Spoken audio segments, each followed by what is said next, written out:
Hey, what's up, everybody? Welcome back to Watch Dares TV. I'm back with another review, and this one is of the movie that came out last year, Injustice: Gods Among Us. This is a quick review. If you like this video, like, comment, subscribe, share the video. You already know. Let's begin. So this movie was actually pretty good. I really liked it. I almost could say I wish, basically, the Justice League movie was like this, but it was refreshing to see a good Superman after seeing Homelander and Omni Man for the past couple of years. Well, of course, the Superman wasn't exactly good. He was more of a dictator, but just seeing sort of an old Superman sort of good is pretty refreshing after seeing so many you know evil versions of Superman like Omni Man, Homelander, the kid from Brightburn. To see a Superman that's sort of good for a little bit in this movie was pretty refreshing because I haven't seen that since I was like a kid. The photographer.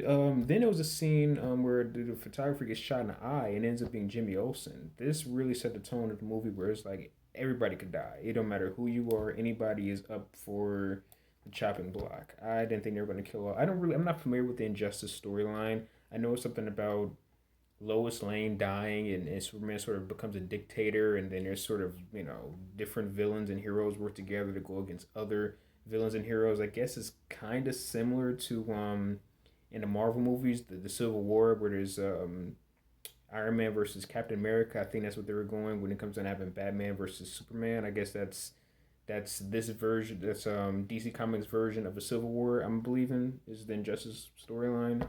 So I'm not familiar with it, but I love the animation also in this movie. I thought it was pretty good. The Flash gets killed by the Joker. I did not see that coming. You would think Flash being so quickly he can avoid death, but I guess he wasn't able to outrun that. Think I'm also happy they were able to bring back Joker and Harley Quinn. Harley Quinn without the Suicide Squad or the Joker is basically just she just a woman in clown makeup basically. If you look at her movie that she had in 2020, that's basically what she is. So I'm happy they were able to bring back Joker and Harley together, instead of trying to make her alone. Joker bombs the city. That was pretty crazy. Superman probably instantly. I think Superman probably instantly killed Lois when he like flew her through the roof. In that one scene they had when he was like carrying her and he flew her out and he thought that she was some other type of bad guy or something like that. I think he probably could have possibly killed her then, not knowing who she was.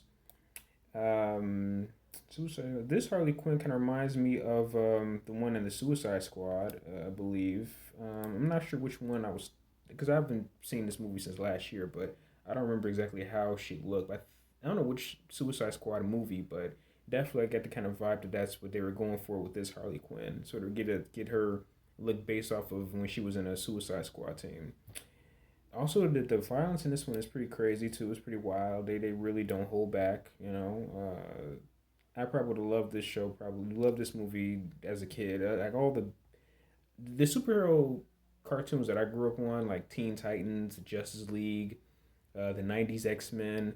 Those are shows that were really good. They weren't really on TV that much. I was never able to see them, but it seemed like all the more edgier superhero cartoons are coming out now with me being a grown man, and now I barely know about them. But this was pretty good writing. I think I would have loved this as a kid.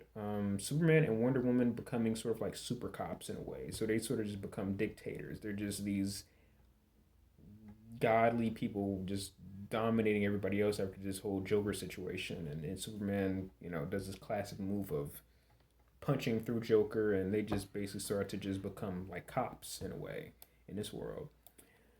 Superman reveals a secret identity to the world, and of course, bad guys come for his father. That was a very crazy, gutsy move of him.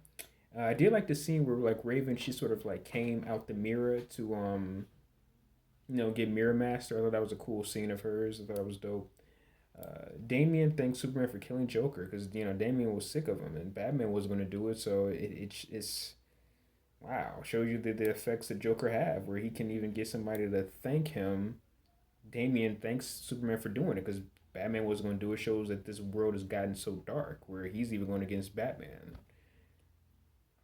Green Arrow has an Arrow mobile. I don't remember. I stopped watching the Arrow show a long time ago, like maybe around season 4.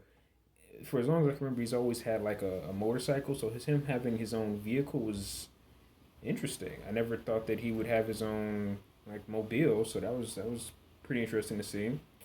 Batman and Superman, like I said, their beef is so remind me so much of Iron Man and Captain America. I'm assuming Captain America is more along the lines. Well, I guess Captain America is more of like Superman, and Iron Man is more like Batman. Obviously, rich billionaires with tech. So I guess I don't think they were trying to copy off of them, but it definitely you get the vibe that that's sort of the similarities between DC and Marvel. Ooh. Superman kills Grundy, and then Robin ends up killing Nightwing during the prison fight. Yeah, seeing Superman take out Grundy like that was wow. Like I said, I'm so used to seeing Homelander and Omni Man being the evil Superman that seeing actual Superman like kill somebody like that, just flying through Grundy. That was crazy. Robin accidentally killing Nightwing. Jeez, that was pretty brutal. After their whole interaction of we almost kind of foreshadowed it early in the movie when I think they were practicing or something like that, and then he throws the baton and hits him in the head. Jeez, Batman goes for the dark side after that happened too. That was I don't know. That was pretty dark. I would love to see this in a film version. Definitely, this would be really cool to see. Finally, we also get to see something new. We see Catwoman in an actual armor. Usually, she has a skin tight like jumpsuit or something like that, like one of them skin tight bodysuits or something like that, where like it's painted on her. But realistically, if Catwoman existed, she'd have to have some type of armor, and instead of being in some tight suit with heels, like she actually has armor that like can protect her from maybe at least a gun or a knife, But I thought that was pretty realistic. I like that because usually Catwoman doesn't have any type of armor at all, just nothing to protect her. So that was interesting. Mr. Fantastic and Superman. I like the talk that they had. I don't exactly remember what they were talking about because, like I said, I haven't seen this movie in a while. But uh, from what I posted in my notes, it seemed like if anybody remembers their scene that they had, I support it. I like that their interaction they had, their talk. And then I never knew that this was going to happen. Obviously, I'm assuming Superman is still mourning Lois Lane's death because he ends up putting Wonder Woman in a friend zone. Like I didn't see that coming, but okay. Yeah, he put her in a friend zone. All right. Then let me see. Batman and his. I kind of get the idea. Let me talk back to the boys again. Homelander. I kind of got the feeling that Batman and his like human allies that he had. They kind of reminded me a lot of Billy Butcher and the boys going up against Homelander and the Seven. It's like it's a group of less powered individuals going up against powerful individuals. I kind of got that feeling when it comes down to Batman and his team going up against Superman and his team. That's the kind of vibe I got from that. It kind of reminded me of that TV show, The Boys, if anybody ever seen it. Captain Adam hops into Superman's ear with some kryptonite. He hops into his brain with some kryptonite. Wow, that was a bit. I didn't see that happening. That kind of obviously get the idea of how people thought that Thanos was going to meet his end. They thought that Ant Man was going to like jump inside of his body and expand.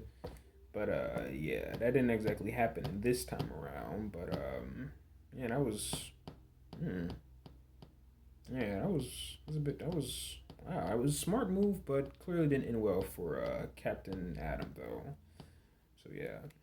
Then there's a scene where Superman ends up killing Green Arrow over his dad. Wow, his dad accidentally gets shot by Green Arrow, and then Superman blasts his face off. Wow, this is one really dark storyline. This injustice stuff is dark. Superman burns a party. Then there's that other scene where Superman goes to a party and he just completely lets his heat vision off and just fries everybody at the party. You already know I'm gonna bring up the boys again. That reminded me so much of that scene from the boys when Homelander was at that rally and he has a thought of him just zapping everybody. That's what I kind of got the vibe from this. Like Superman really, that was man, wow. I don't know what to say about that. That was crazy. On a side note, also Mr. Terrific, he seems like a really cool hero. I don't know much about him. I never really got into Mr. Terrific. I saw him a couple times in that Justice League cartoon that was on Cartoon Network, but I don't know much about Mr. Terrific though. But he seemed like an interesting hero though. Um, Then there's a scene I think where Dick Grayson comes back as a ghost. Um, yeah, did he come back as a ghost? I think he did. I don't remember, but like I said, let me see. Amazo is yeah, Amazo kind of reminds me a lot of the last big villain that we see before the end of this movie is Amazo, and he's sort of reminding me of like the Sentinels from the X-Men Days of Future Past movie. You know how the Sentinels that they had in that movie, they were like these weird type of robots that could like shapeshift into other people's abilities or something like that. That's what I kind of got the vibe from Amazo in this movie. Crazy villain, you know. And then he ended up killing Cyborg, which I hated. It seemed like in almost every Justice League cartoon I see, it seemed like Cyborg always dies. I don't know why they do Cyborg like that. He's one of the most interesting superheroes that I've seen in the Justice League or just in general in DC Comics, and he always ends up dying. It's like the way they always overlook Martian Manhunter. It's like they really always find some way to do Cyborg dirty. I don't know why. You know, they definitely nothing happened to him in the Justice League Zack Snyder movie, but it's just like I wish that they can give him his own movie. You know, I really love Cyborg. After all the madness that went on, the movie ends with Superman finally turning himself in. So, yeah, this movie was good. I really liked it. I love the animation. Like I said, I love the story. I was never really familiar with the Injustice storyline in the DC comics, really, but it's a really dark storyline. I'll give it that. I give this movie out of 4 stars. I give it I give it two. Yeah, I give it 2 out of 4. I think it was pretty good. I don't really have any critiques over it, but yeah, this was a pretty good movie though. I'll be honest. I like it. I love the animation. I would have loved this movie as a kid, you know. And yeah, this is my first time really, knowing more about the Injustice storyline. I thought it was pretty dope, and I love these cartoon movies that they have. That they just drop. I wish that all these came out when I was a kid. I would have watched all of them. Even though I'm a grown man, yeah, I still watch cartoon superhero movies and stuff like that. So yeah, this was good. If you like this video, like, comment, subscribe, share the video, and my phone is acting up. So let me cut this video off real short.